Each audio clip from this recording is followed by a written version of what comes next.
धर्म की सूक्ष्म गति और फल भोग में जीव की परतंत्रता।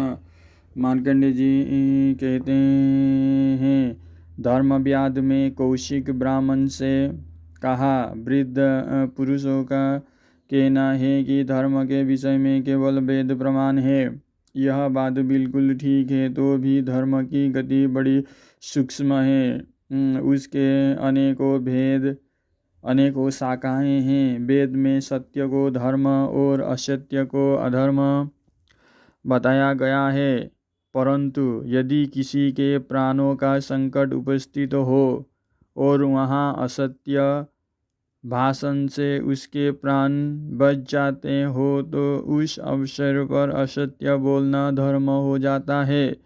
वहाँ असत्य से ही सत्य का काम निकलता है। ऐसे समय में सत्य बोलने से असत्य का ही फल होता है। इससे यह निष्कर्ष निकलता है कि जिससे परिणाम में प्राणियों का अत्यंत हित होता है, वो ऊपर से असत्य दिखने पर भी वास्तव में सत्य है। इसके विपरीत जिससे किसी का अहित होता हो, दूसरों के प्राण जाते हो, वो देखने में सत्य होने पर भी वास्तव में असत्य एवं अधर्म है। इस प्रकार विचार करके देखो तो धर्म की गति बड़ी सूक्ष्म दिखाई देती है।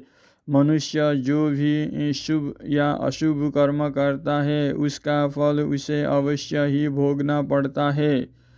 यदि उसे बुरे कर्मों के फलस्वरूप प्रतिकूल दशा प्राप्त होती है, दुख आ पड़ते हैं, तो वो देवताओं की निंदा करता है, ईश्वर को कोसता है, परंतु अज्ञानवश अपने कर्मों के परिणाम पर उसका ध्यान नहीं जाता। मूर्ख, कपटी और चंचल चित्त वाला मनुष्य सदा ही सुख दुख के चक्कर में पड़ा रहता है। उसकी बुद्धि, सुंदर शिक्षा और पुरुषार्थ कोई भी उसे उस चक्कर से बचा नहीं सकते। यदि पुरुषार्थ का फल पराधीन ना होता तो जिसकी जो इच्छा होती उसे ही प्राप्त कर लेता, परंतु देखा यह जाता है कि बड़े बड़े संयमी, कार्यकुशल और बुद्धिमान मनुष्य भी अपना काम करते करते थक जाते हैं, तो भी उन्हें इच्छानुसार फल नहीं मिलता।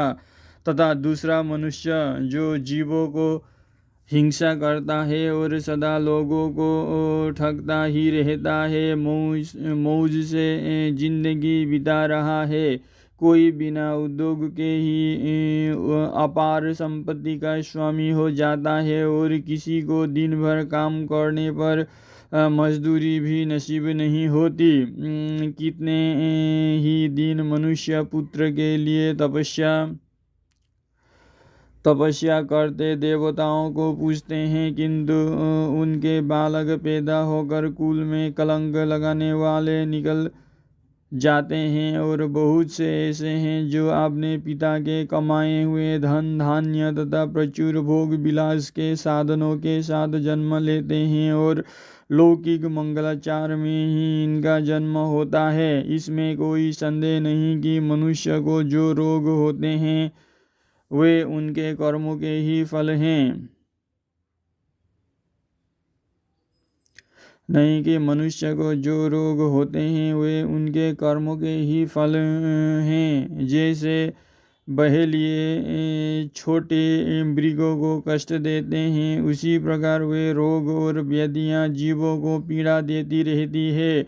भोग पूरा होने पर औषधों का संग्रह रखने वाले चिकित्सा कुशल वैद्य उन रोगों का उसी प्रकार निवारण कर देते हैं जैसे बधिक मृगों को भगा लेते हैं। विप्रवर, यह तो तुम भी देखते हो कि जिनके पास भोजन का भंडार भरा पड़ा है वे प्राय संग्रहणी से कष्ट पा रहे हैं, उसे खा नहीं सकते। दूसरी ओर जिनकी भुजाओं में बल है, जो स्वस्थ और शक्तिशाली है, वे अन्न के अभाव में त्राही त्राही कर रहे हैं।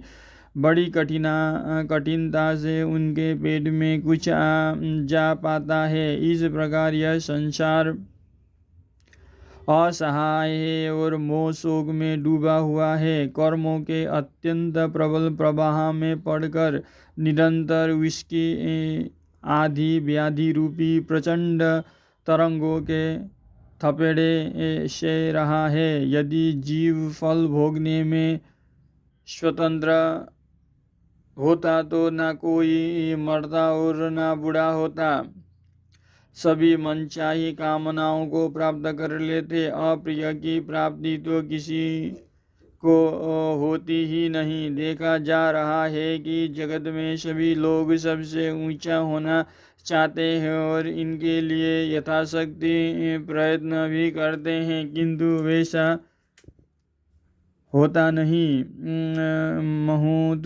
महूद से मनुष्य एक ही नक्षत्र और लग्न में उत्पन्न होते हैं, परंतु पृथक पृथक कर्मों का संग्रह होने के कारण फल को प्राप्ति में महान अंतर हो जाता है।